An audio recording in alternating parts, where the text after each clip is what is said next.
Welcome to Harlem Liberation School. We are a dynamic black nationalist and Pan-Africanist organization headquartered in Harlem, dedicated to empowering black people to, in the words of Brother Malcolm X, wake up, clean up, and stand up. Our mission is to equip you with the tools and knowledge needed to resist oppression and build thriving, independent communities. Here you'll find powerful black political education, deep liberation theory, and historical insights that connect our past struggles to present-day solutions. Through many courses, engaging documentaries, and inspiring commentary, we provide actionable information designed to spark change. Join us for thought-provoking interviews with brilliant activists, educators, and institution builders as we unite to build a better future for black people worldwide. Please remember to like, comment, share, and subscribe. Peace and black power. Peace and black power, families. Brother Agyei Tyehimba, and we are here. You're here at Harlem Liberation School, where we teach black people to wake up, clean up, and stand up. In the words of Brother Malcolm X, we are so grateful to be in a position to be doing the work that we feel the Almighty put us here to do for the people that we love, and that is a blessing that we don't take for granted. Some people do not have that story, and we're blessed to be in that position. A few quick announcements, family. First of all, our brother, formerly known as H-Rap Brown, I forget his actual name now. He's Muslim. He's an imam. I want to say Imam Al-Jameen has finally been given medical attention. I don't know if you saw the pictures. He had a huge growth protruding from his face. The elder he looked like he was in bad shape. And we know how they do us, family. They do us bad outside of prison. So you know how they're going to do us behind captivity, behind their walls. So we're grateful that our good brother, who's been a warrior on behalf of our people for many years, is getting some type of medical treatment. However, that is not enough. We demand that you free them all. Free all these so-called political prisoners and prisoners of war. Free them all. He should not be in prison because of his political beliefs. We know that the trial was bogus, that convicted him. Bogus, bogus, bogus. So we're not satisfied with the little medical attention. We want him out of jail completely so he can get the proper medical and community attention that he needs. Having said that, welcome to Harlem Liberation School, family. Family, don't worry about how many people are watching live. We get videos, few people watch live, and then 500 watch it by the time the week is over. So it's not about who's here live, who watches it recorded. It's that it's getting to the people it needs to reach. And that's the faith with which we go forward, that what we're doing, our work, is important, right? We focus on the important things. This is going to reach the people or person it needs to reach. That's a fact. So that's how we move. With that said, family, man, listen, I got a brother here now. Listen now. You know, oftentimes I'm doing formal interviews with different, some of our best and brightest activists, community organizers, educators, and institution builders. And it's always nice when you have a guest, you know, when you have somebody that's really more like family. You know, you have a guest at the house and you say, are you thirsty? Yeah, okay. You go to the fridge, you get the pee pour them. When his family said, man, go to the fridge, Denham. I'm pouring you no water, Denham. You family, go to the fridge, right? So that's the way it's going to be, a very familiar, loose, and warm conversation. Before I bring him in officially in the studio, I just want to tell you a few things about my brother. This brother, Billy Denham-El, was born and raised in the great city of Syracuse, New York. I owe a great debt to the city of Syracuse, New York. That's a whole story in and of itself. He has an associate's degree in criminal justice, his bachelor's degree in secondary education, and a master's degree is in education, if I'm reading this correctly. I'm sure brother will correct me if I'm wrong when we bring him in. He is an author, among many other things. He's an author, a combat specialist, and a mystic. You know, a lot of people say they martial artists in our family. This is the brother you want. If you in the bar fight, I don't think the brother would be in the bar, but if you in the bar fight, he's the one you want with you. Let's put it that way. You don't want him to be on the opposing team. You praying. Who's there? Denham? You got beef with Denham? Oh man. That's how you gonna be like, dang. You picked the wrong one. The brother's nice with it. Also, he's a mystic, and maybe we'll get a little bit into that because some of you probably have a misinterpretation of what that means. Now, the brother is well traveled. He's lived in South Africa for 3.5 years in one stint continuously. He supervised a Muslim rehab in Durban, South Africa. He had his own Ibogaine clinic in Durban. We're going to ask him more about these things. And he is a sheikh, an adept, and a divine minister. This, I believe, is all under the umbrella of him being a Moor. We're going to get into that. He's going to correct me if I'm wrong on this, family. So hold tight. Also, he's a proud father, a proud grandfather, and he's the creator of the Daraya Saba Mental Wellness, I guess like a clinic or an organization, LLC. So as you know, this ain't a brother that's talking about it. This is a brother that's being about it. And you're going to find that's how we roll, family. All right? Birds of a feather flock together. That's right. So without further ado and further build up, I'm going to unmute my brother. I'm going to bring him in with me. Hold on. There we go. Peace, good brother. Peace. Man, how you doing, bro? Man, I'm good. I am so happy right now, fam, to see you here. Man, I can't remember. Wait, I do remember one time we spoke. That was a minute ago. You know, I haven't seen you in at least 35 years. Yeah, true. So, man, true. I'm happy, man. It's a blessing. I'm happy we're still both alive, man, in this realm. Yes, sir. Definitely right? A blessing. Definitely. We lost a lot of brethren, did we not? Yeah, we did along the way. Yes, we did, man. We did. Man. We did. So it's a blessing that I could see you, brother. I don't take that lightly, man. I've been through a lot of medical stuff. So I really take these things close to heart, man. Definitely. So, brother, if you could, one of the things I like to ask people, just as a general way to start our conversation, can you remember how we met or what was going on around the time we met? Can you? Man, I remember some of it. It was, man, we was up on the university, man. It was like we had ran into each other a couple of times though. You know what I'm saying? Through different situations, man. But it was one of them rallies, man.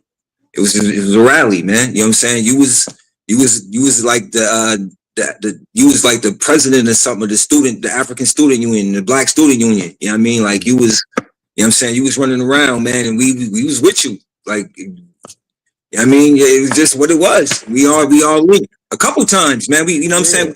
One thing we never did though, we never really got a chance to sit down and chop it up because it's like as soon as we met you, you was gone because you know you was on your way to graduation, like a year after. Yeah, what I remember is I know we had to have met definitely at one of our community functions because we were deep. Unlike, and I'm not trying to throw shade on other years of Black Syracuse University students, but man, I'm keeping it real. We were heavy in the community. We wasn't. I saw Syracuse as like, yo, that's like Harlem. Like, yeah, for sure. I wish a Columbia student would try to act like I'm inferior in my hometown. Right? It's the same thing. So we saw Syracuse like, yo, they got Black people here. This is like home. It's an extension of home. Yeah, indeed. I know we met in the community, and I know we probably met through maybe the 5% nation. That's how we met. That's how we met through the 5% nation. Yeah.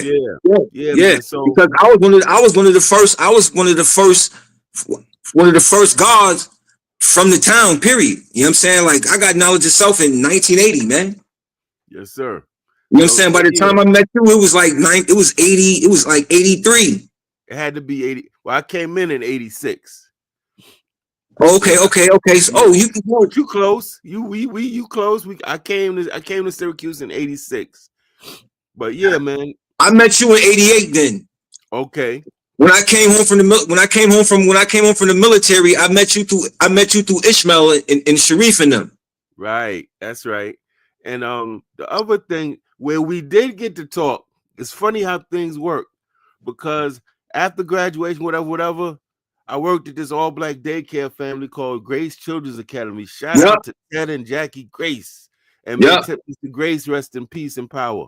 That was a yeah. beautiful Rest in brother peace. right there. Yes, he He's was a the good first brother, one man. that told me, Denham, he's like, you should be a principal. I said, Mr. Grace, I'll never be a principal at school. You know, I'm never gonna be a teacher. And look, I turned out to be a teacher and all that. But anyway, and then I worked at this school called Percy Hughes, I think Magnet School, whatever. Yeah, my And children your went to that. brother My was there. children went to You were school there. working there. Yeah, my children went to school there too. Yeah. Yep.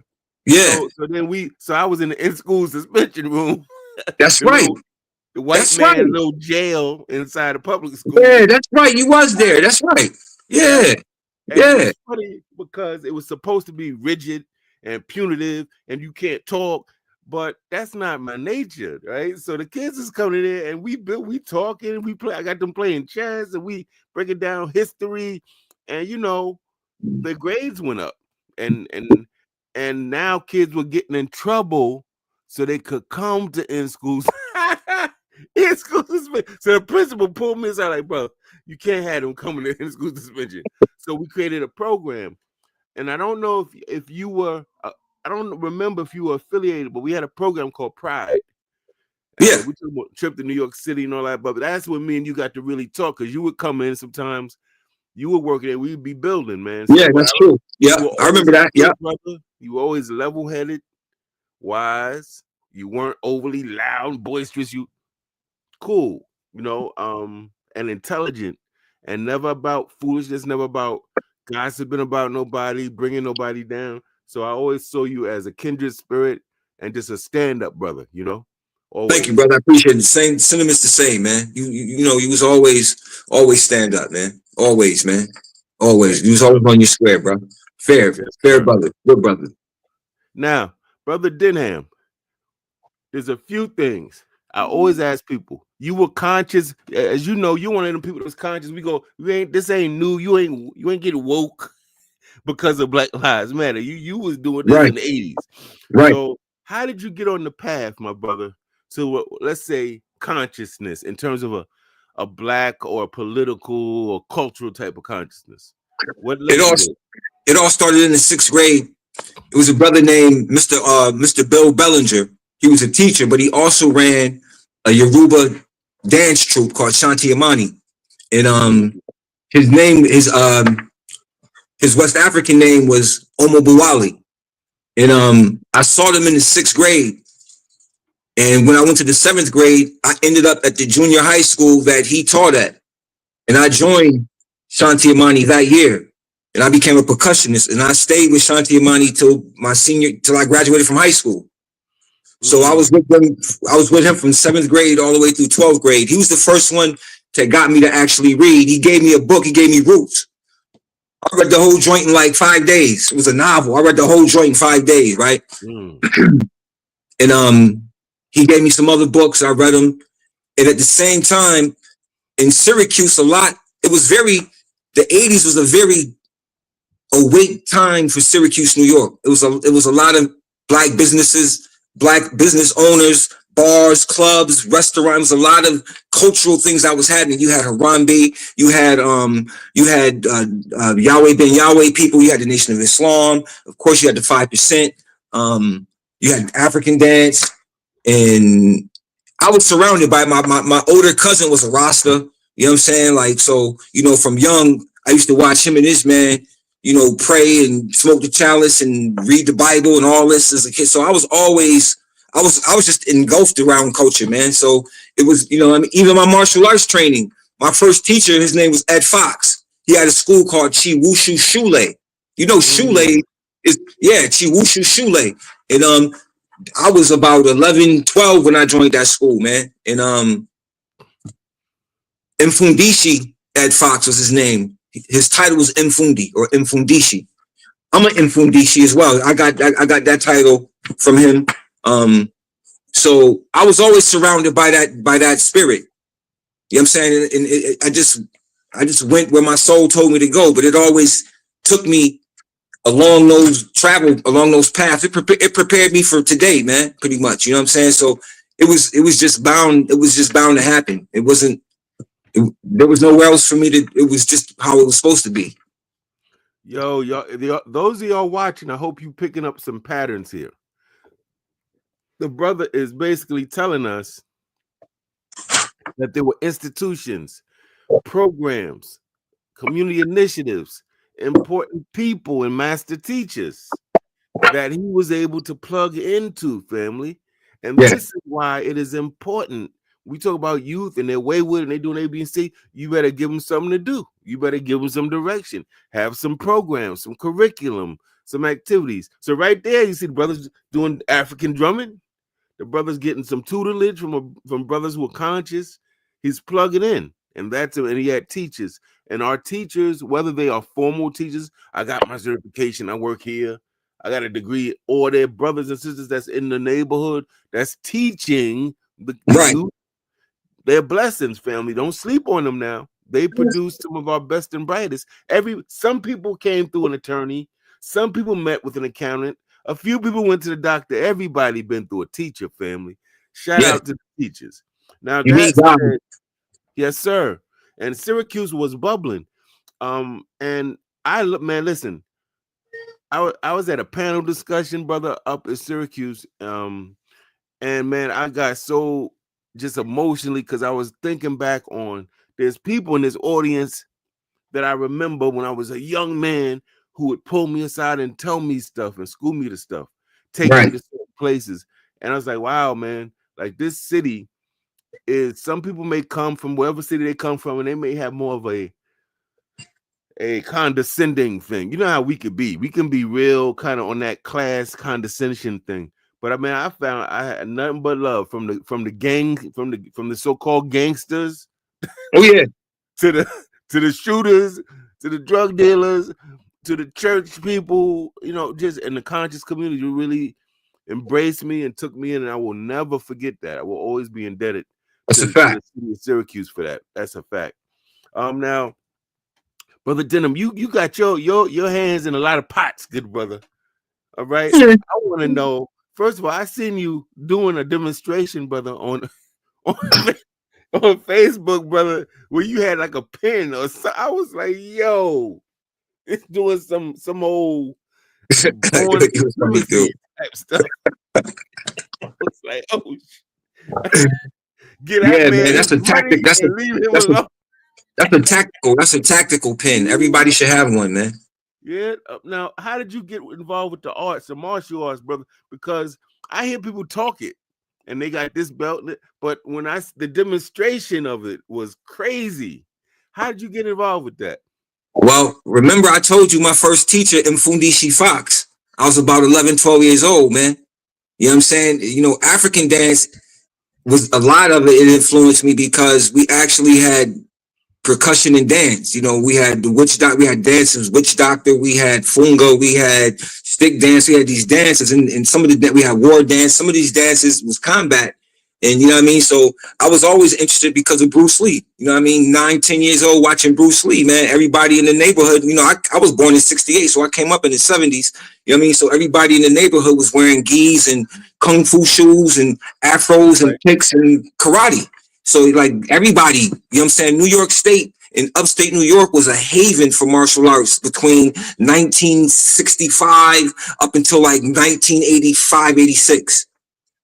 Yeah. Haven we had karate tournaments every year. Like it was a haven. Schools all over the place. You know what I'm saying? So I was always involved in those things, man. And that even increased my breakdancing because I was nice. I was super nice at breakdancing. Like Wait a minute. Now, see, I didn't even know. So I know I was an MC coming out of Harlem, but I didn't know. So you was down with hip hop like that too? yeah, what? What? I didn't even know you was breakdancing on them, brother. Man, yo, B. Yo, I used to walk in the spots and take out crews by myself, man. I believe it. I got people who was there who could tell you about it. I believe it, brother. The same energy that you put into the arts, that you put into the drumming, that you put into the youth, is the same energy you probably was putting into them break dances. Yeah, being a martial artist and a gymnast, man, you know what I mean? Learning to flip, just being able to flip. I learned to flip on mattresses, like outside. You know what I'm saying? Like, that's how we did it. Concrete, grass on the sidewalk, back handspring, back flip. You know what I'm saying? Arabian. You know what I mean? Like, this is what we did, man. That's right. That's right. And it's interesting how all of us come from these different places, but we have very similar experiences. Because the environment creates the experience. The environment, and it shows you that we're all living in the same environments across the 50 states. You know what I'm saying? The ghetto or poverty, it is what it is across the walkway. And it is what it is across the walkway is because it's by design. That means it's structurally designed, geographically designed. They sat down with blueprints. It's designed, man.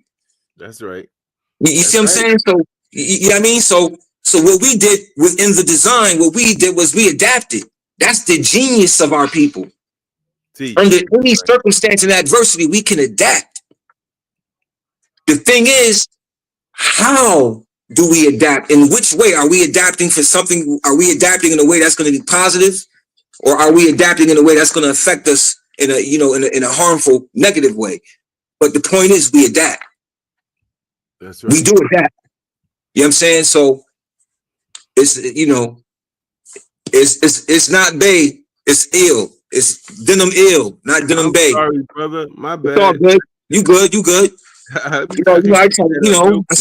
see it, so I'm like, nah, it's Denham-El. It's EL. So that's yeah. Right. So so the environment by design, and we adapt. And it's funny how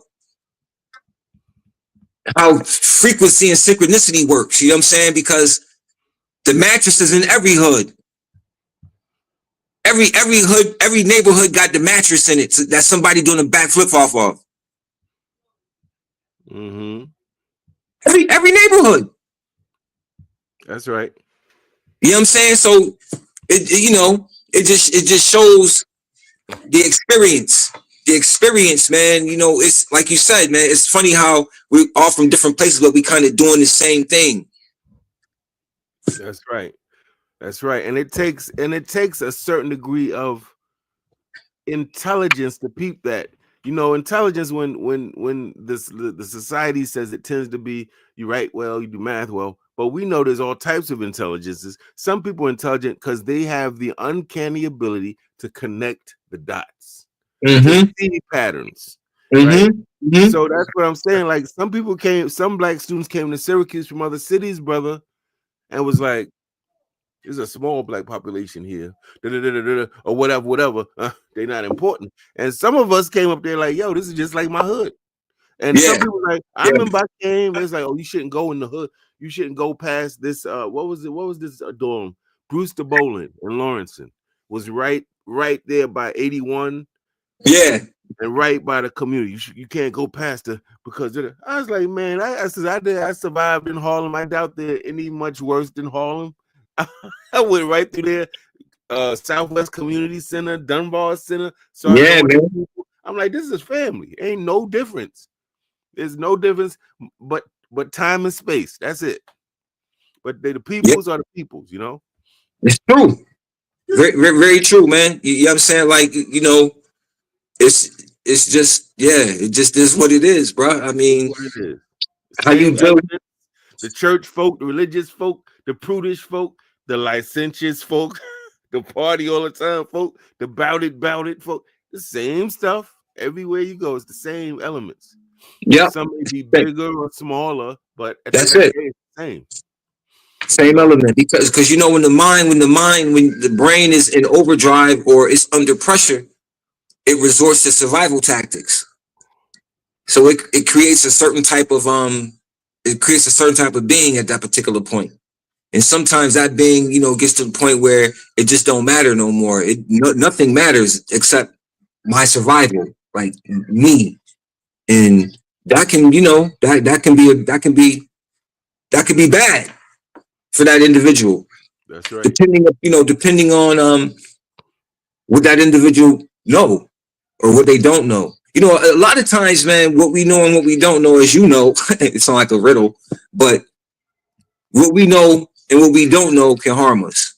And what we know can harm us. And the very thing that awakened us or brought consciousness to us can knock us back out, put us back to sleep if we're not careful. And what I mean by that is that you cannot limit yourself to information. You cannot limit yourself to sitting in one place. You can't do it. You know what I'm saying? Because it doesn't benefit your growth. It doesn't benefit the true growth. You know what I'm saying? True growth, or true strength is developed by the exercising of your thought, man. The more you exercising thought, you're building strength. And, people always attribute strength to being, physically strong, that's a form of strength. But to me, the ultimate strength is your psychological, your mental strength. You know what I mean? And like you mentioned earlier, the word intelligence, you mentioned intelligence. And I tell people intelligence, sometimes people think education makes you intelligent. And I'm like, no, intelligence allows you to become educated. And this is where we fall short, because you don't recognize what intelligence really is. So intelligence allows you to become educated. And when you become educated, you may lose some intelligence if you can't discern. This is where knowledge itself is so important. This is why you were able to do what you was able to do, because you could never lose yourself, because you knew well of the illusion. You had to play along. We all had to play along with the illusion. We had to be educated in order to move through the game. It's a game, it's chess. But it's my intelligence that allowed me to play that game and be successful and not get lost. That's right. Teach. That's right. Good teaching. You know what I'm saying? And within that intelligence, there's the integrity. These are all things that you're born with. Nobody can give you integrity. Nobody can give you intelligence. It's something that you came to the planet with. That's right. Now, so y'all see what I'm dealing with here, family. You see what we dealing with here, family. We so used to having the great entertainers thrown in our face, right? And the drug dealers thrown in our faces, the heroes and sheroes, the gangsters. And sometimes it's good to remind ourselves of who you are. My father, may you rest in power forever, always said, man, when you find yourself in trouble, remember who you are. Take time, go and remember who you are and whose you are. Reconnect, man. So the brother is showing us, family, that we got heroes and sheroes that ain't got to be pulling out no guns, killing other brothers and sisters. Ain't got to be out here cursing no brother and sister out. Ain't got to be out here hitting no old lady over the head. We got people who about it in righteous ways. That's helping you be better and do better. That's the type of about it people we need today. Because if you had your eyes open, since I know for me, since the 70s and 80s, I remember being a kid and seeing the heroin addicts nodding off in Harlem. And I remember my boys selling the crack and some of them getting caught up in the crack. If you saw that, you should know that is a loss. We don't go that direction. But right? I'm gonna tell you something, man. I'm gonna share something with you. I went to the military fresh out of high school, man. went to the Navy. Came out in 89, but I came home on leave a couple times, but I came out in 89. And while I was there, brother, I had a crack addiction. From the age of 17 to the age of 19, I had a crack addiction in the United States Navy, man. Wow. You know what I'm saying? And I can't put it on nobody but myself. I was young, stupid. You know what I'm saying? I mean, it was what it was. But I'm glad that I went through that very experience. You know what I'm saying? Because imagine going through that now when I've accumulated and achieved so many great things. You know what I'm saying? But after all of that, I still grew and was able to attain higher heights even after this addiction. Because when I left, I'm sorry, man. Yeah. When you were able to do that while you were in the Navy, you were still functional and all that. Yeah. Wow. It wasn't just I wasn't alone. Right. I was 17 years old when I went in. I learned from cats who was older than me. They put me on. You see what I'm saying? So, but I was foolish. I'm young. I'm fool. I was just foolish, man. But I don't regret that situation because of where it took me. It showed me who I really was. While going through it, I remember times, brother. It was one time. It was in San Diego, California, and I was on 32nd and Webster. It's a street in San Diego. Anybody know San Diego, they'll tell you 32nd and Webster. They'll be like, "Hey, he ain't lying. That's a real block or whatever." And it was this house on the block, and in the back of the house there was like a trailer where we used to get high, and we was up in that joint, and there was a lot of there was a couple other people up in there, man. And mind you, I'm like turning 18 at this time, deep, almost a year into this addiction or whatever. And all I had was knowledge of self. You know what I'm saying? All I knew was everything I was studying and reading and just adding on. So my whole conversation was about Allah. You know what I'm saying? The angels and all this talk. And, I'm pissing everybody off because they're like, yo, how can you talk about God and be doing this at the same time? And I'm like, I don't know. This is all I know. So I used to run people out the spot, man, talking about the Lord and all. Like, yeah, it was wild, man. You know what I'm saying? But I'm glad, because that was always, I'm glad I was able, I'm glad that happened to me. You know what I'm saying? Because, like I said, it showed me everything about adversities, and it showed me how to overcome. It showed me how to overcome other obstacles that would come later on in my life. You know what I'm saying? Being able to beat that, because remember, when I left home, I wasn't a crack addict, and when I came back home, I couldn't be a crack addict. So I had to do something, man. I had to change. I had to change something. So which I did. And I was very, very fortunate in 89 going into 90 is the last time I ever seen crack. Like, I don't, you know what I mean? So, but I'm glad I went through it. And it was the environment that did it. Because as soon as I got out of that environment, everything just went another way. You know what I'm saying? And again, I'm grateful for those things. I'm grateful that I had that experience, because again, it showed me how great I am. I know what I am. I know where I come from. I know what I am, whose I am, why I'm here. I know those things. And sometimes people get purpose and intent mixed up. But purpose and intent can't get mixed up if you understand. Purpose is why you're here. That's why you're here. Intent is thought. That's worked upon or conjured up with some type of nefarious outcome attached to it. Intent, possibly. You know what I mean? Sometimes with me personally, brother, intent is a real thing for me, because do you know that a person can wear their intent? You know what I'm saying? Like, you can actually if you tuned in, you can actually see their intent before they even try to demonstrate it. You ever heard the term, yo, that person look like they got something on them? You ever heard, like, yo, man, he got something on him, man. I don't know what it is. You've heard that term, right? Well, I can see what you got on you.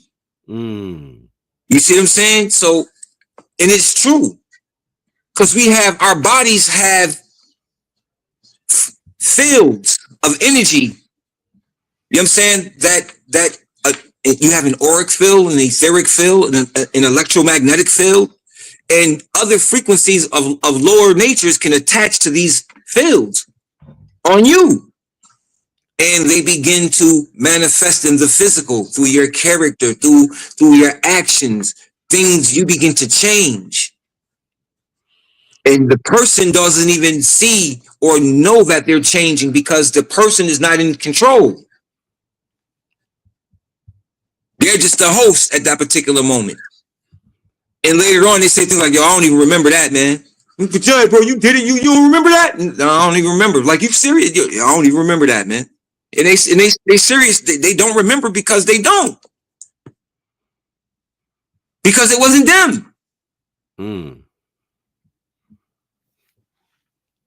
You know what I'm man, saying? So you got to remember, bro, we dealing in a very, very highly spiritual time right now. And when you go in certain cities, no one understand that certain blocks in cities, certain blocks and locations are protected by forces. They have ritualized blocks and areas. They have spells on blocks.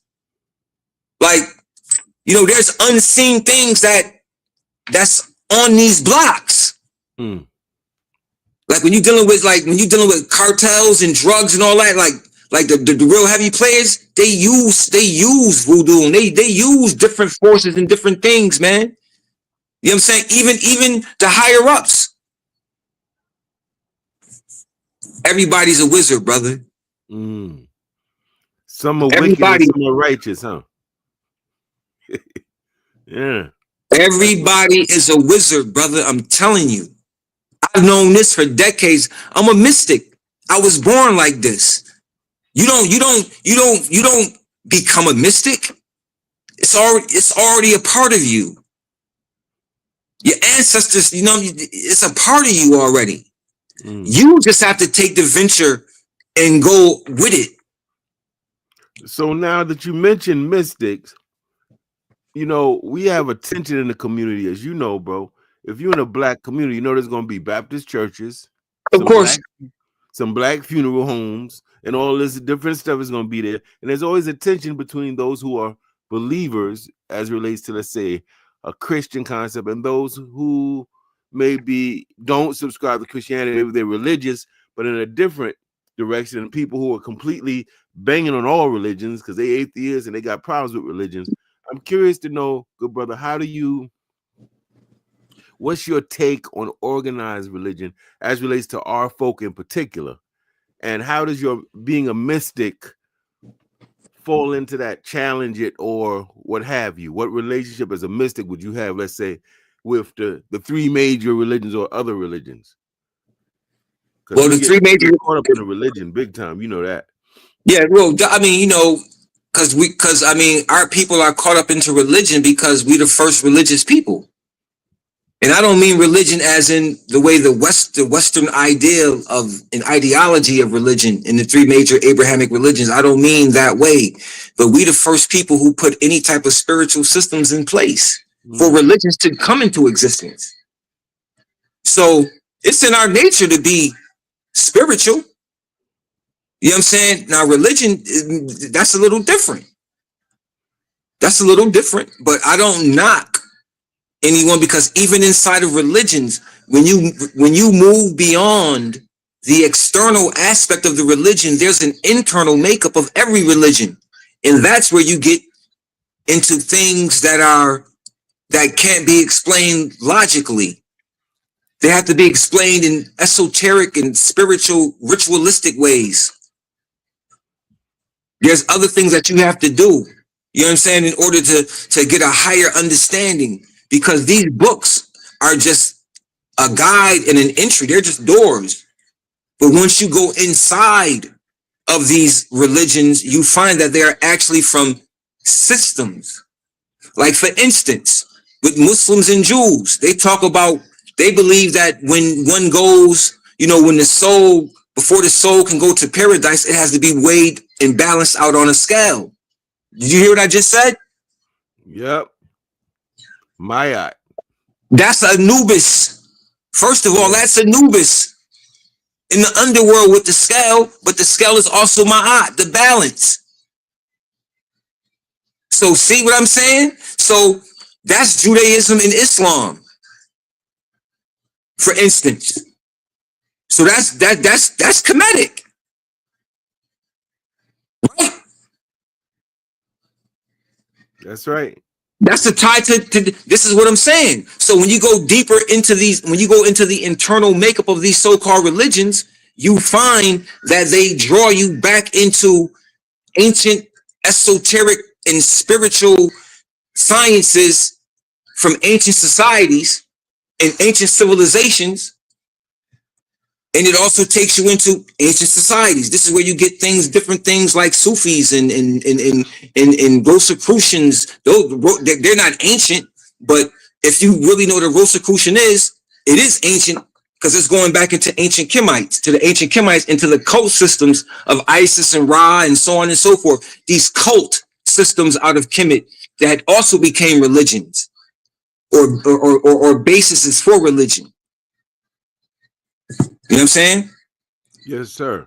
Now, I gotta ask you this, man. It seems to me that our people do not divorce their cosmology or their spiritual beliefs from their political climate, their economic climate, their cultural climate. So, as you see it, and this is I don't want this to be a leading question. So, let me ask this: do you feel that one's spiritual beliefs should compel them to get involved in making their communities or the world better, fighting for social justice, economic equity? What do you think about that in terms of spirituality?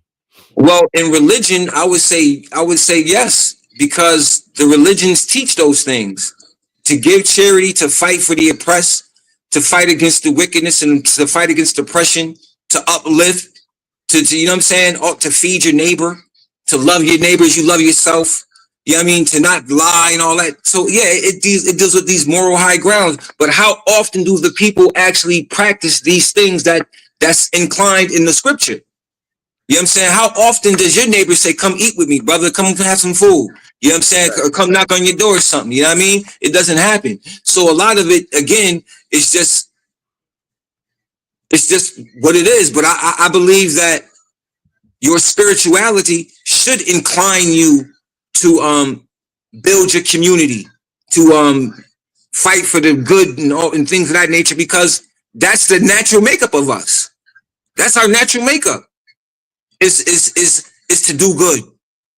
Is to be moral. That's our natural makeup. But we learn how to be foul.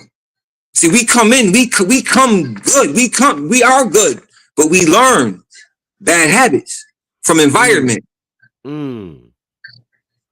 That's and these bad, yeah. And these bad habits, you know what I'm saying? They get passed on. If people talk about generational curses, but the generational curses are only a manifestation of the words that come out your mouth. And what I mean by that is everything we say can out of our mouths right now as we speak can either be a blessing or a curse to the person who's speaking. Bruce Lee says something that was very in depth. Bruce Lee said, be careful how you talk about yourself because yourself is listening. See, your subconscious mind, it just takes orders. It doesn't discriminate.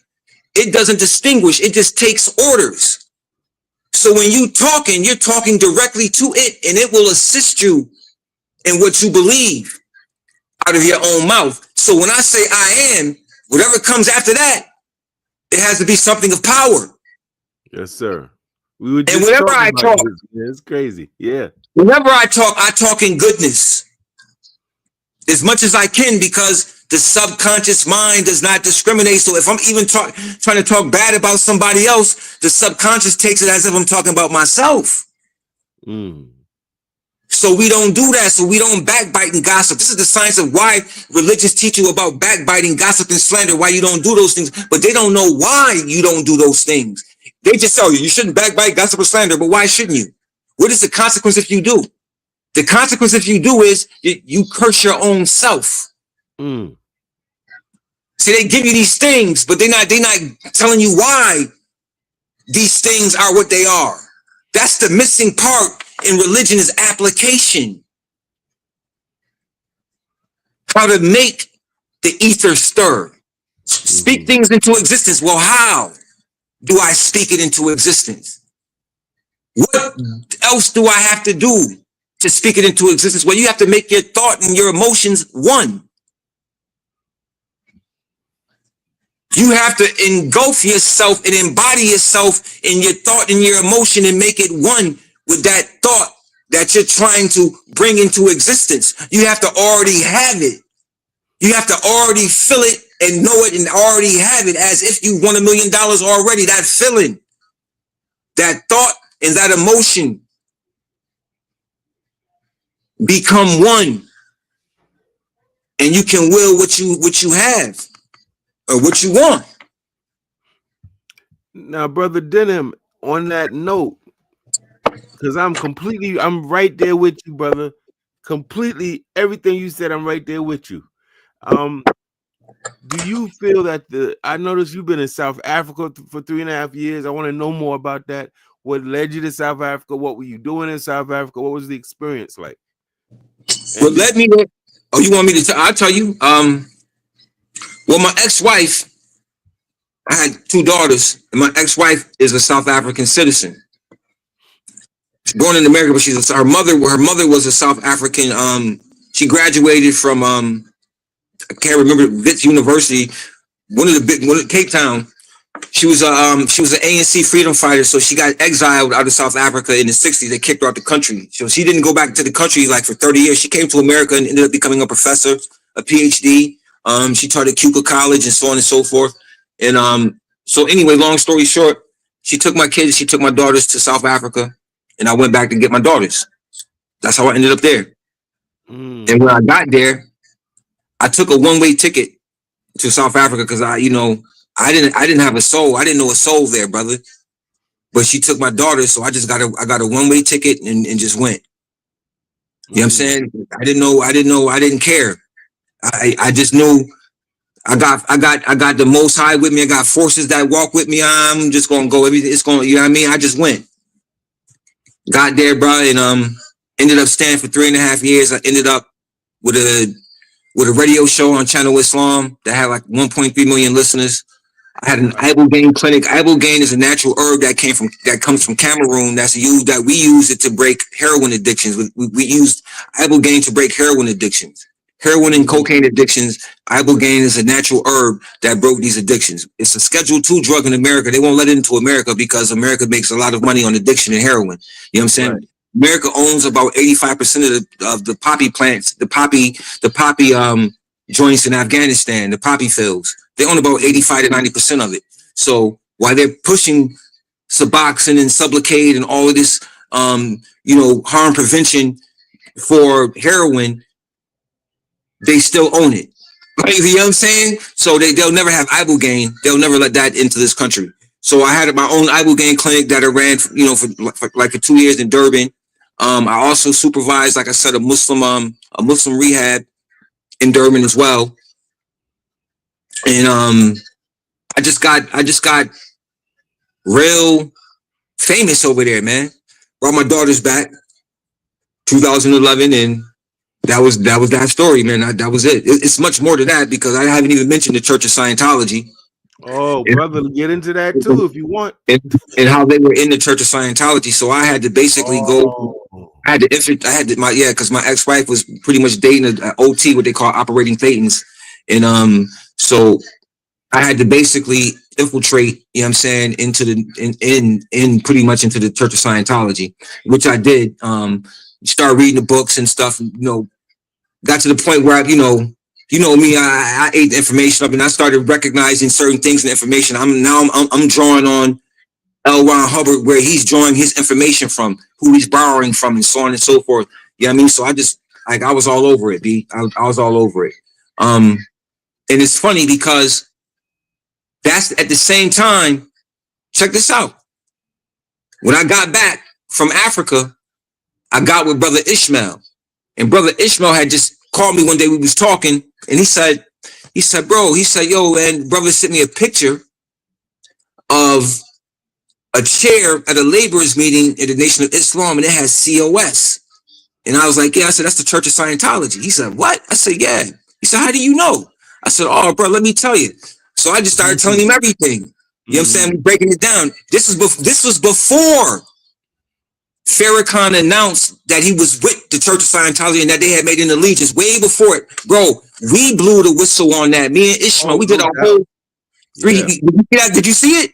Oh yeah, on YouTube, y'all was hitting that hard. I remember Yeah, that. yeah, we did a whole 3 hour session back Yeah. in like 2010, 2011 or something. We did a whole, we was the ones who exposed it. And then everybody later on jumped on it and they took from our joint. It was me. The brother name was Tassetti. His name was Tassetti. It was his studio in Syracuse. Got a nice little studio stuff, but we did it out of there, man. And yo, we blew the lid off that joint, man. Matter of fact, Farrakhan did a lecture and talked about us.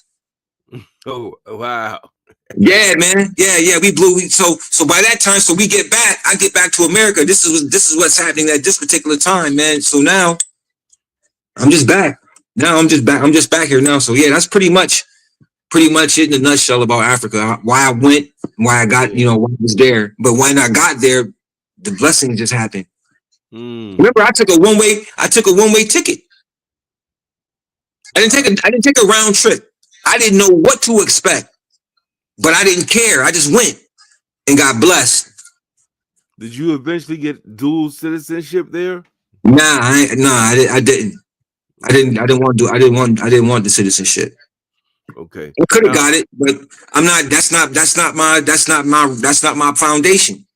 If I get citizenship, it would be Nigeria. It wouldn't even be Ghana. It would be Nigeria. Because that's my descent. I'm Yoruba, I'm Yoruba and Igbo. So you traced your lineage back too. Yeah. Nice. Nice. Okay. Now I'm curious to know what's your take, my brother, on with Trump getting elected. A lot of people, particularly the most vulnerable people, and we tend to be amongst the most vulnerable people, are very paranoid. There's a lot of fear. There's a lot of, oh my God, what we gonna do?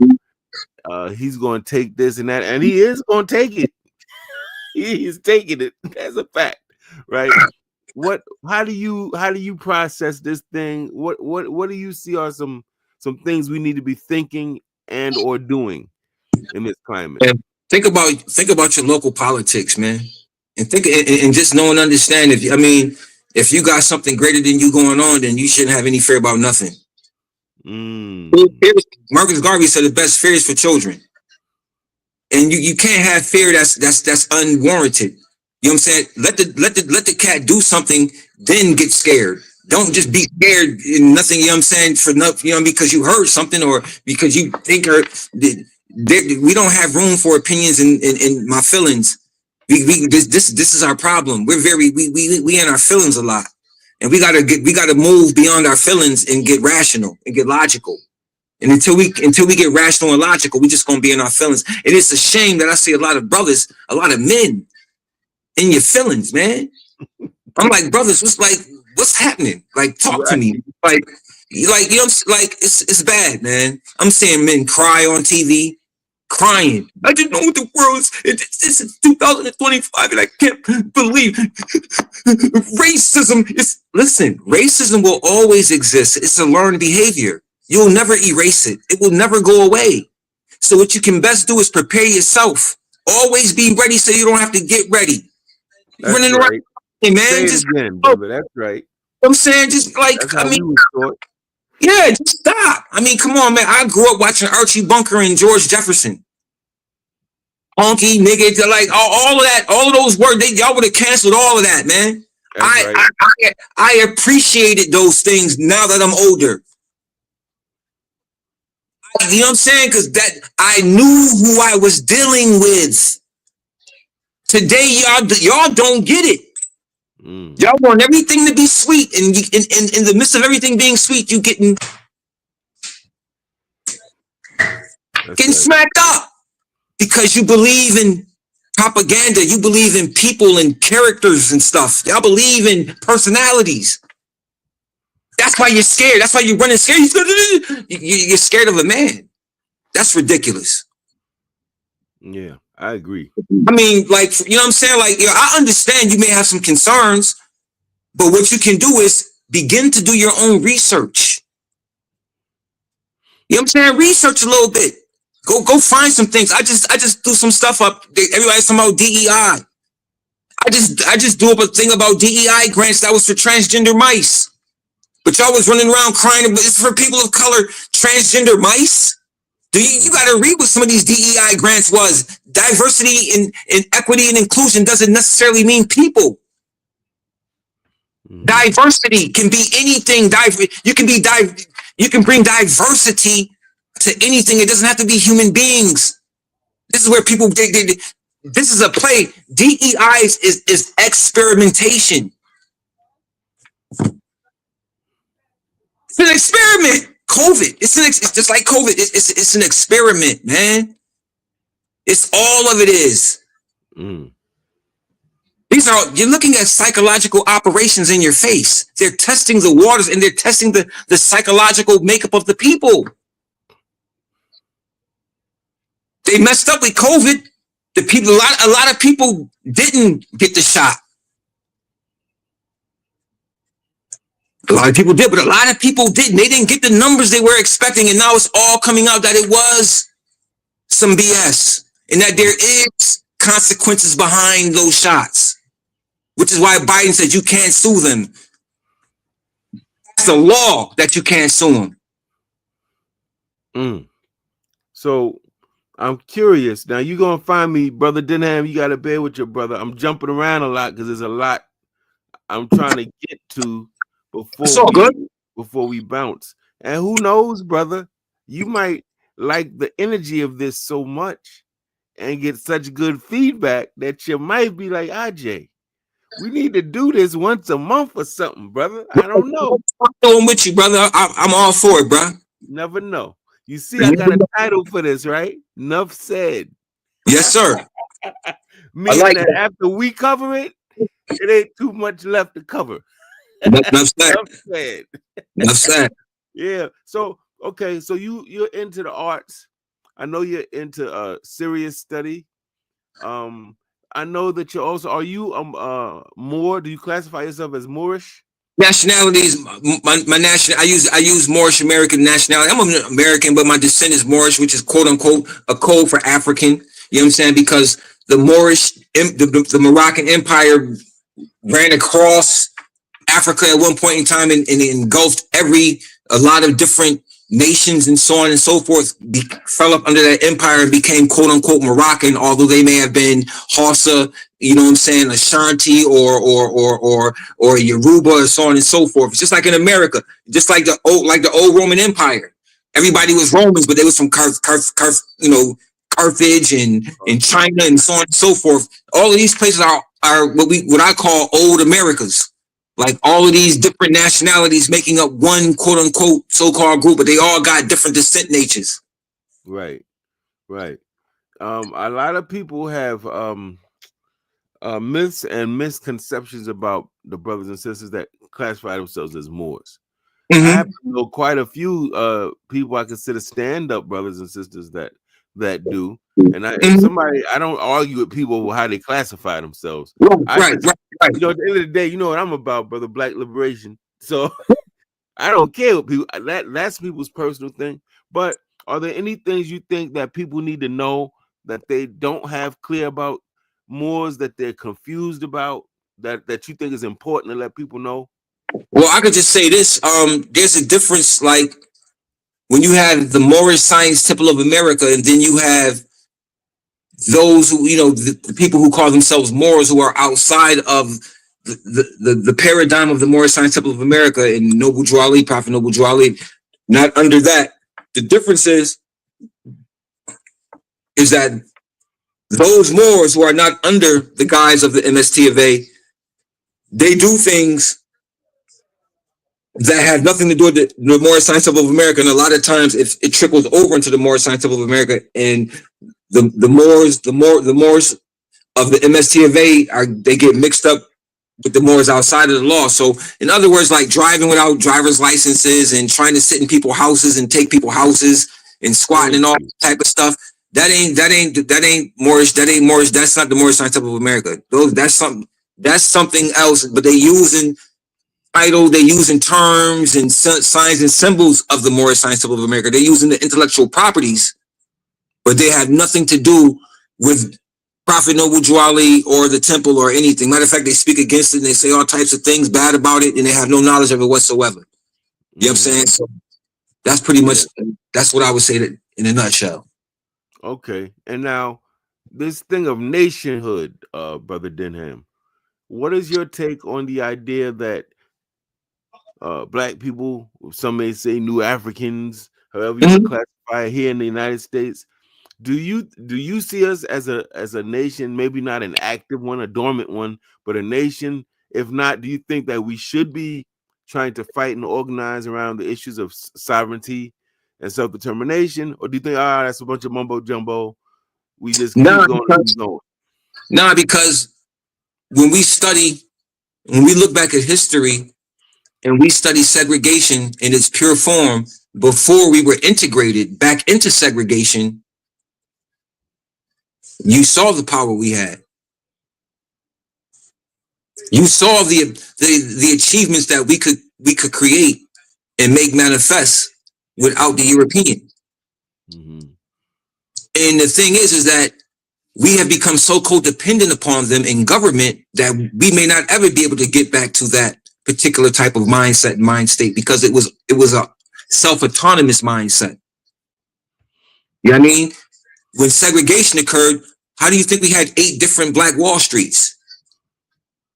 You know what I'm saying? Tulsa wasn't the only Black Wall Street. That's right. Greenville, North Carolina was a Black Wall Street. Lane, Arkansas was a Black Wall Street. You know what I'm saying? So there was Black. This is why we had all of these riots in the turn of the 20th century. Rosewood, taking the land from us and killing us and taking land and wealth and so on and so forth, man. You see what I'm saying? Then integration comes along. We integrate, and then they resegregate us under their political paradigm. Because see, under our segregation, we was totally separated. They had no say in any form on us, and we was building towns, banks, all that. That's a nation within a nation. I mean, quote unquote, the quote unquote African American is a nation within a nation. And so much so that I said this 10, maybe 13, 14 years ago. Actually, I said, yo, the African American DNA is going to be a new DNA. There's going to be like a new DNA marker because we're different. Because of all of the genetic makeups and markers that's within us, because of the slave trade and other things, we're different. And you know, in these times, they say that the African American DNA is structured much different than African or just such and such DNA because of the makeup. So we different, but we're all under the same experience, which binds us. That trauma binds us. That experience binds us. My mother and father is from Mississippi. My father was a sharecropper. You know what I'm saying? He sharecropped. He didn't get a chance to go to school. You know what I mean? So, but he ended up doing some great things. Matter of fact, he had one of the longest running bars in Syracuse, New York, B&B Lounge. You remember B&B? On South Ave. Yeah, South Ave. Wow, you taking me back. Yeah, B&B Lounge, right next to Bongo Spot. Jamaican restaurant right across here from Southwest. Yeah, you remember, brother. You remember the Temple of Akiba in the bookstore? Oh, brother Oliver Lee, man. No, that was another one of my mentors, right? Yes, sir. Shout out to Baba Oliver Lee. I love that black man. Every now and then we talk on the phone. Yeah, man. He was a bad man with his hands too. He was a black belt. Yeah. He was serious, a warrior in every respect. Yes, he was, man. Yes, he is. Stand up, brother. I was one of the first cats in this bookstore, man. I spent like $400 almost $400 that day in this bookstore. Yeah, buying books. He was like an oasis in an intellectual cultural desert. Wasn't a lot of black bookstores, you know. And no, man, it wasn't. And before him, the only person who was really had a little something going on was my man, was Quasi from Timbuktu. That was on South Ave as well. You remember Quasi, little African cat, Timbuktu? I don't think I knew him. I don't think I Yeah, did. yeah, he had books and stuff. You know what I'm saying? He has some books and everything. But yeah, man. So brother Denham, man, I'm wondering.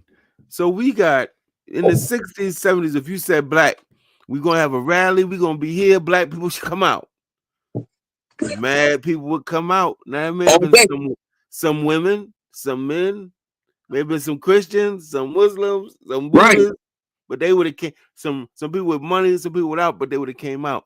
One of the problems with organizing today is we have so many sub-identities that we subscribe to that it's kind of like it's hard for people to get out their individual bubble. So I may be like, I'm not Christian in that sense, you know, but I respect some of it.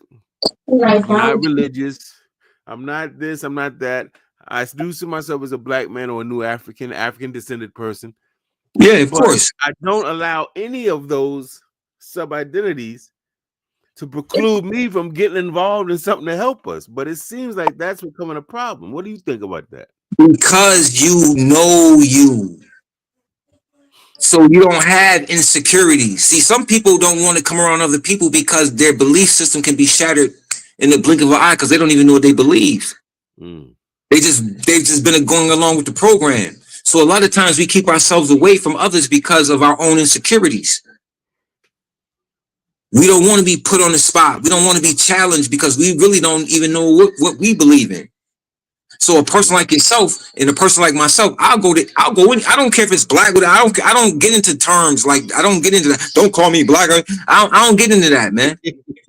I understand the science of the word. I understand how the word unites people. You understand? Even though my skin and your skin isn't black, right? It's a psychology. You understand what I mean? We have to get beyond because people really talk about the color. I'm like, yo, retrain your brain.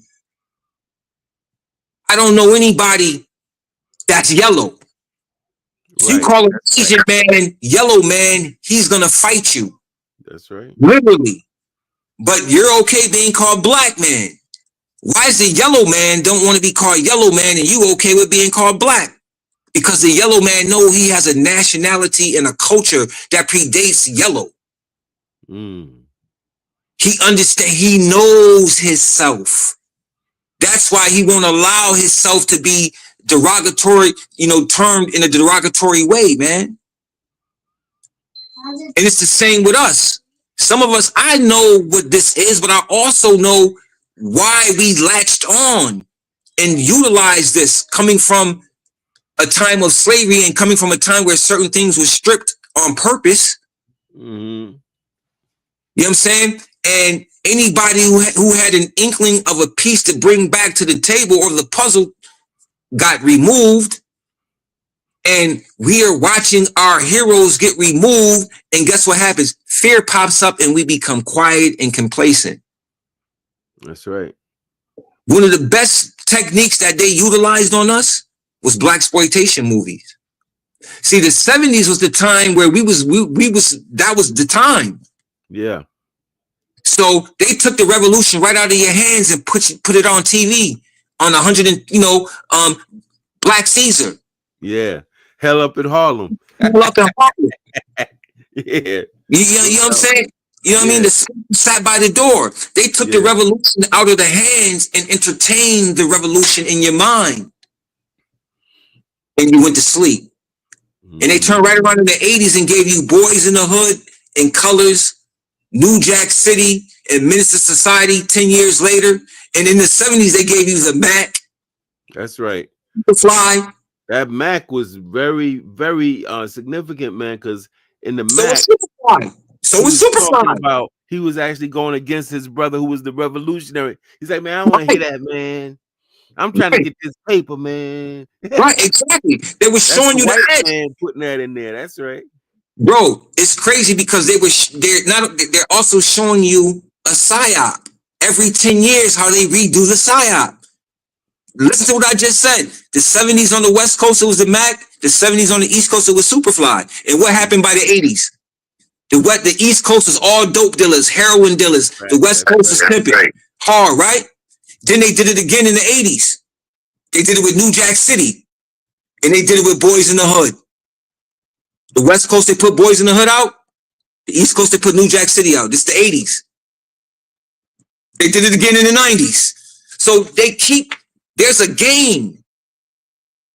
See, they're using all types of sorcery. All types of sorcery, bro. And we miss it because we're entertained.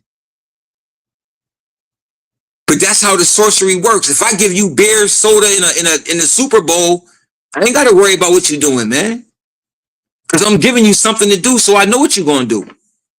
Because I'm giving it to you to do it. I'll set the tone, right?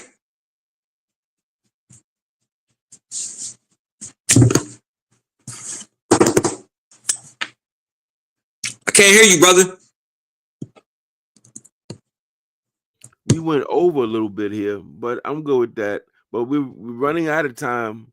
I'm hoping I'm putting it forth to the community. If there's any question, the people are present and they want to ask a question or make a comment, we're gonna give them some time to do that. I'm not gonna try to break your arm, family. If you have a question, don't let this go and then later be like, "Oh, I had a question, but I didn't ask it." If you got a question or comment, let it be known. I'll put it up and make it visible.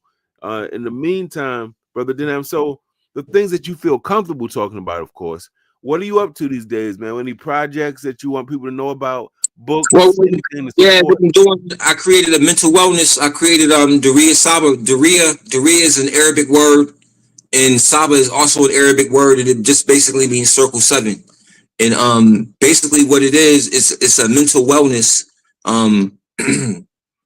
program or LLC pretty much, but it has application that's a part of the program, which is designed to basically allow a person to be their own therapist in a way. And what I mean by that is that when you understand the makeup of yourself, you have a better understanding of your thoughts, your feelings, and your behaviors, and how they all are intertwined.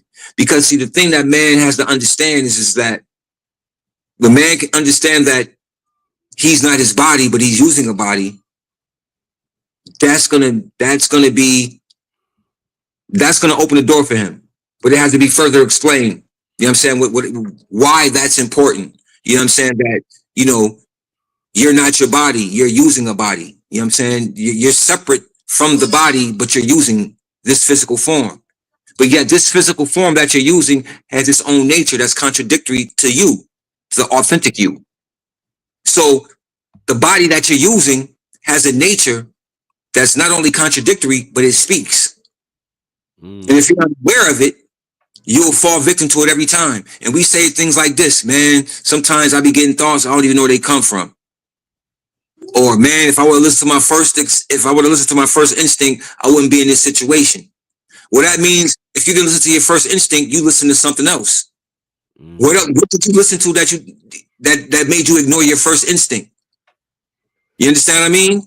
Yes, this is deeper than what they call CBT therapy, cognitive behavioral therapy, because see, cognitive behavioral therapy is psychotherapy. You can talk it out and so on and so forth. But what I deal with, my science that I'm dealing with, is revealing to you where it originates,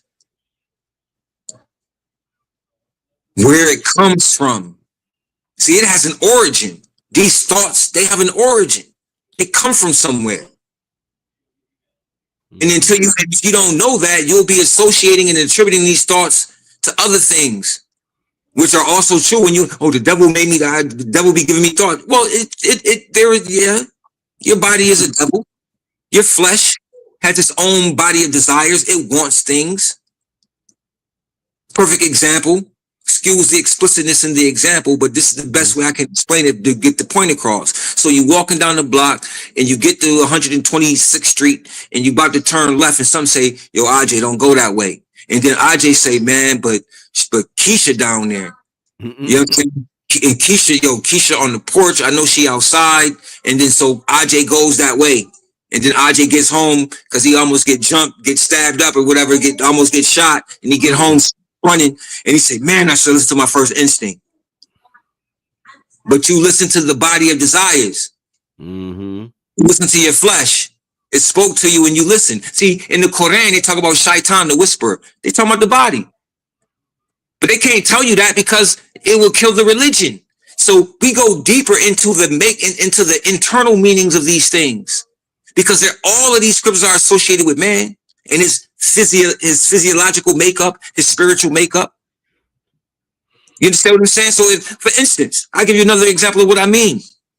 The Quran talks about the Sirat al-Mustaqim, to stay on the straight path, Yes, straight sir. to Allah. Well, your spinal cord is the Sirat al-Mustaqim, the straight pathway to your cerebellum.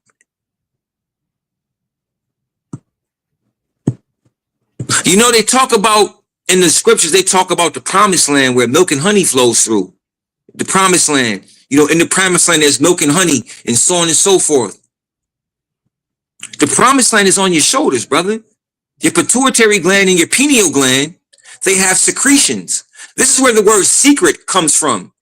The word secret comes from secretions. The secretions are the secret, right? So your pineal gland and your pituitary gland, they secrete oils. One has a particular tone or shade, and another one has a particular tone or shade, but allegorically, they are called milk and honey. So wait, you mean to tell me that a lot of the things that we're reading were allegories to teach higher truths, or were encoded that some people may have taken literally? Right. That's exactly what I'm telling you. Yep. That's important. That's what I'm saying. You see what I mean? So many of those things are like that. You know what I mean? When you're dealing with these scriptures, you know, when you're dealing with these books, you know, they talk about the 4 beasts and so on and so forth. Like, for instance, okay, the 4 beasts, or the word in the scriptures, the word, they say and the word was with God and so on and so forth. But the word isn't a word. The word is actually a symbol. It's actually a symbol, and everybody's seen the symbol, but the symbol has the cosmic, the symbol has the meaning, the true meaning inside of the symbol, right? The symbol is a sphinx, and you have to look at the sphinx, because the sphinx is the makeup of the elements, the 4 cosmic forces that makes up creation. Is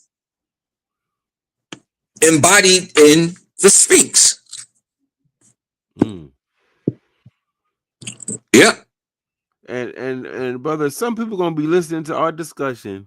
It's the great mystery. That old crazy Agyei, I'm bringing up his crazy friend talking about this and this crazy. I knew it.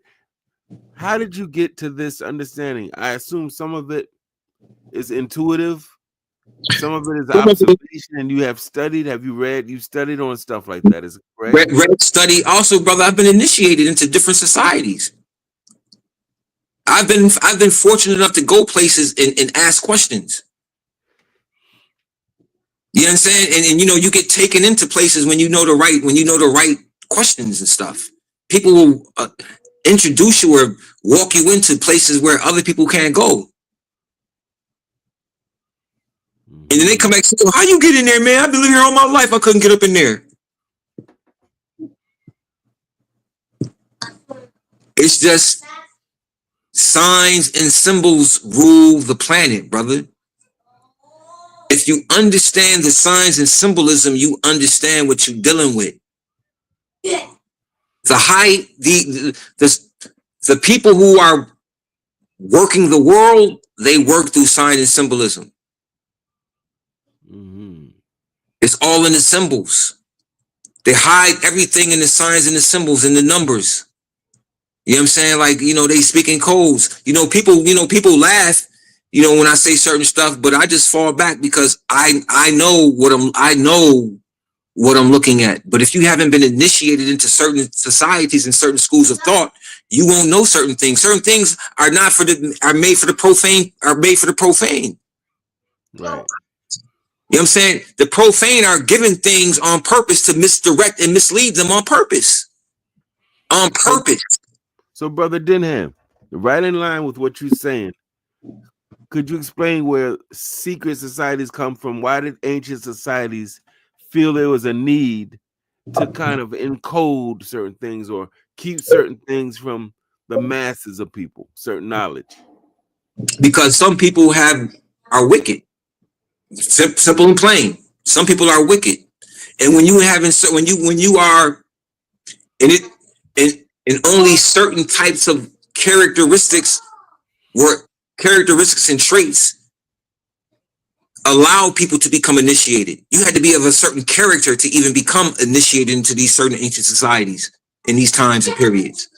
You know what I'm saying? You had to be of a certain character, or you had to be of a royal family or something. But if you wasn't of a royal family, you had to be of a certain character, and you had to undergo certain things for years before you even got initiated, before the initiation. You know what I'm saying? So the society, this is how certain sacred things were kept amongst, for the sake of the masses of the people. They were kept sacred because it's going to affect the masses of the people if it becomes loosed. Some things were kept sacred because not only did it affect, but it protected. It brought certain things to the nation or to the tribes. So these things were preserved by high priest or priest, or what you would call, a guard, a watch guard or something of that sort. But these things exist to keep certain things in place and in order. Yeah, that's I think I'm raising these questions. I'm being a little leading, family, because I know that the brother has the knowledge, wisdom, and understanding, because it's important that we understand our original nature and cultures and understand that all the religions y'all see, most of the science fiction y'all see, most of the science fiction novels you like, all come from us, family. African cosmology in some form or another is either Congolese, it's either Kemetic, it's either Congolese. You know what I'm saying? It's either South African with the Sangomas and the Zulus. So you will see these things in different things. And for instance, when you step into like other societies, like when you go into the Caribbean, or what we call quote unquote Latin America, you hear things like Palo Mayombe, Palo, you know what I'm saying, or Santaria, you know what I'm saying? Candomblé, all of these different schools, spiritual schools, they're all African in their origin. You see what I'm saying? Lakumi, Ifa, you know what I'm saying? All of these things. And I tell everybody, you need to go sit in every school you can sit in, because that's what your ancestors, that's what the prophets did. That's what your ancestors did. They went through these different schools because in each school is a remedy to succor the people through certain types of applications and needs. Every nation has a sickness, and for every nation there's a remedy for every nation. So we weren't a narrow people. We were broad in our thinking.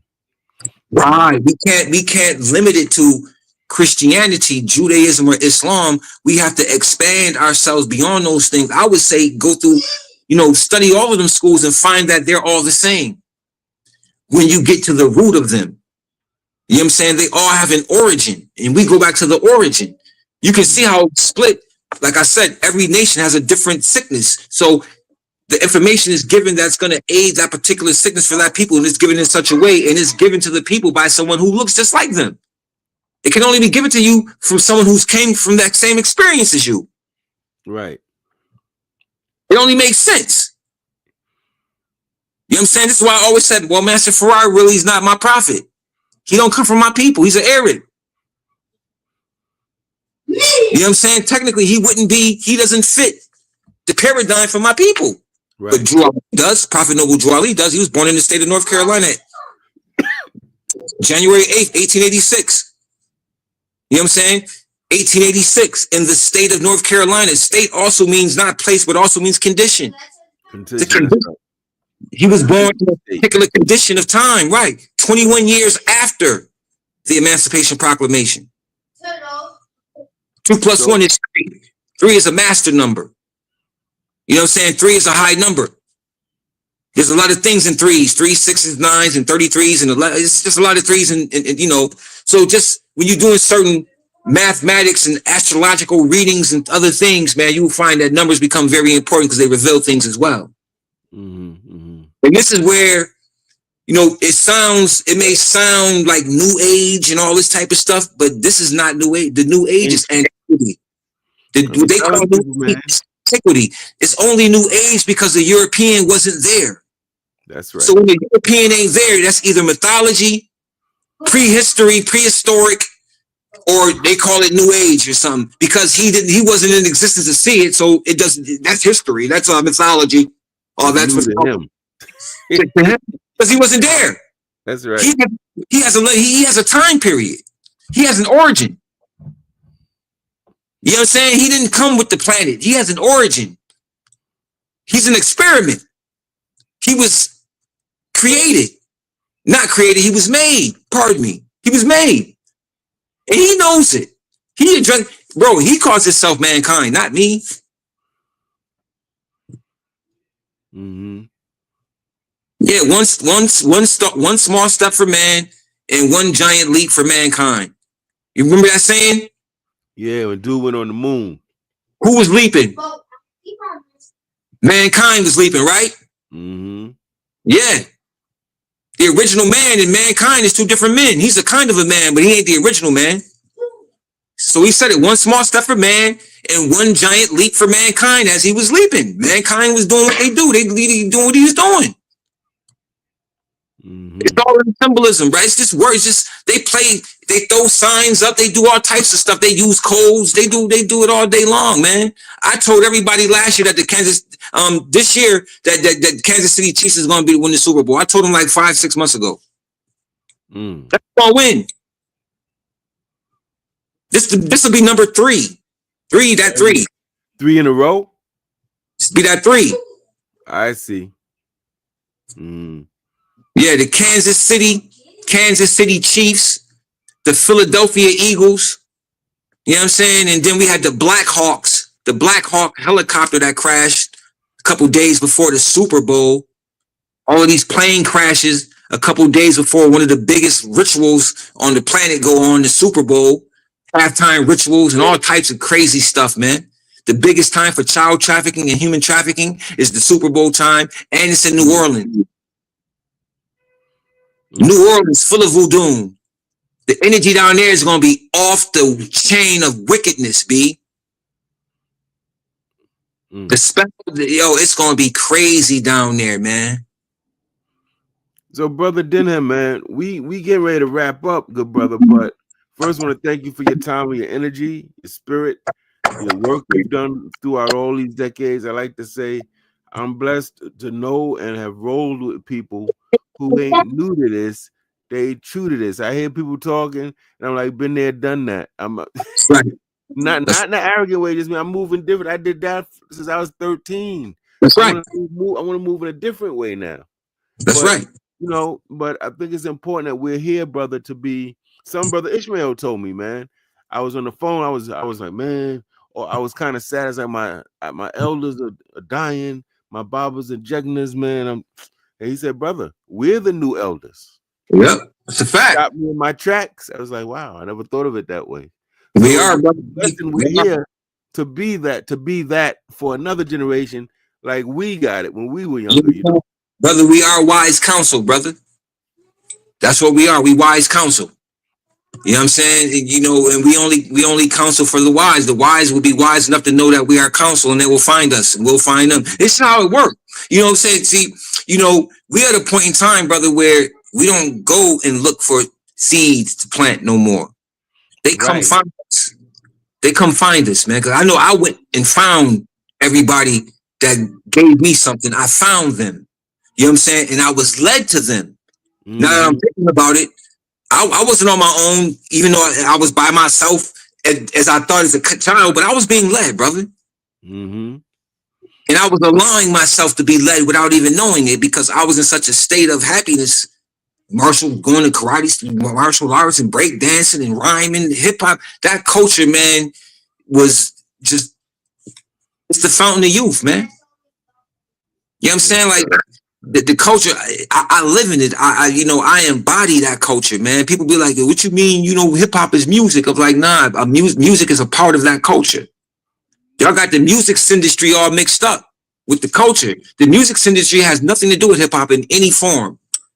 In no form does it have anything to do with the culture of hip hop. What you're looking at is a machine pushing an ideology, promoting their own production for money. Yeah, for money. They have their own entertainers that they create. And programming. Yeah, programmers. Drake is Dracula.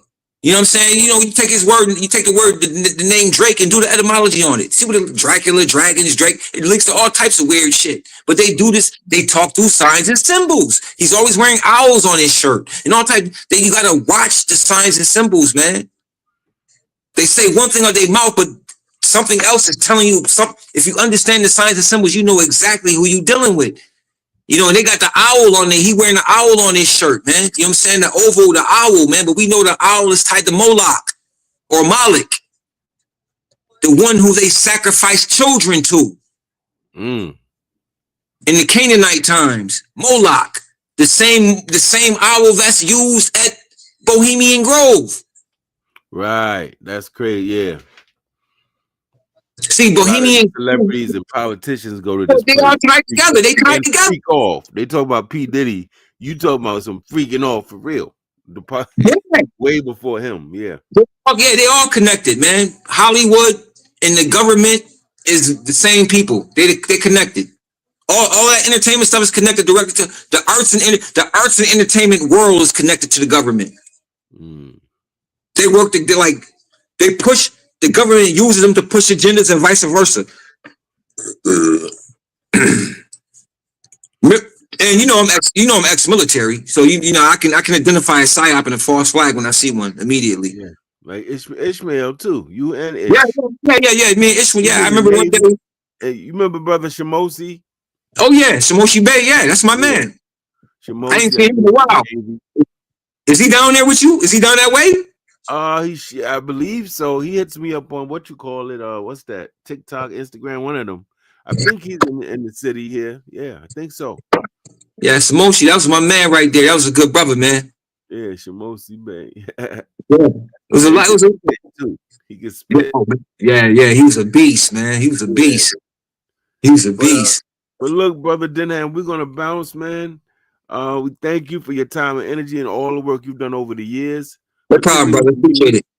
And particularly in the education and maybe being a jegna or a master teacher and a guide for young people, and dealing with our mental wellness, man. We appreciate all of it, good brother. And we have to have these conversations. Well, I'm not going to say we have to, but I think it would be a good idea to have them more often. Maybe have them around certain themes. And we can do that. However you want to do it, brother, I'm all for it, man. Anything to assist you, brother. Anything to assist the liberation of our people, man. I think it's very important that we are able to assist one another and to uplift one another, man. That to be able to use each other as tools and resources that can bring us salvation, man. That can bring us to a higher place. You know what I mean? Where we can come together on a common. See, my thing is this. One thing I know and understand is that we will never agree fully on anything when it comes to affiliations with our belief systems, but we need to agree. If we can find one thing to agree on, we'll be good. You know what I'm saying? And it doesn't have to be religious. It doesn't have to be anything about our affiliations. It could be something current. And my thing is this. Can we all agree that somebody trying to kill us? Hello. Okay. Hello. Yeah. If we can agree on that, then we can all do work. I don't care what you are. I don't care what you are. If you're a Muslim, Jew, Christian, Buddhist, atheist, it don't matter. You said somebody trying to kill you too. We trying to. Okay, so now let's sit down and get solution based. That's right. That's right. Find the common cause, man. You know what I mean? But it ain't gonna be based in religion. It ain't gonna be based. It ain't gonna be religious or political because we'll never agree. That's right. And we really don't have to agree on everything. That's what I'm saying. That understanding is more important than disagreements than agreement sometimes. Exactly. But, you know, understand. Indeed. That came after decades, man, of me not knowing that. I ain't gonna act like I always knew that. Right. There was a time I thought, brother Denham, that all black people gonna be under this one organization with these one set of rules. I was young. That's what I thought. It took me a lot of living to find out that's not how it works on the ground. I thought that the leader had to be well spoken, no Malcolm, and now nah, man. The leaders lead in all types of ways, but you know that's ways. Learning. That's right. That's it. But listen, we're gonna sign off, good brother. All right, brother. Thank you, my brother. Islam to you. Islam, peace and love. And we'll do it again. Let's do it again. You know, let me know when you want to do it again, man. Let me know. You got it, my brother. Yeah, There's a lot that could be said, but I think with respect to what we covered enough. Therefore, enough said, family. Not a whole lot more to add to what was given. That's it. Appreciate y'all, man. Peace and black power. Islam, everybody. Free the land. We're going to be where we need to be if we fight, think, and organize. Peace, family. Peace, brother.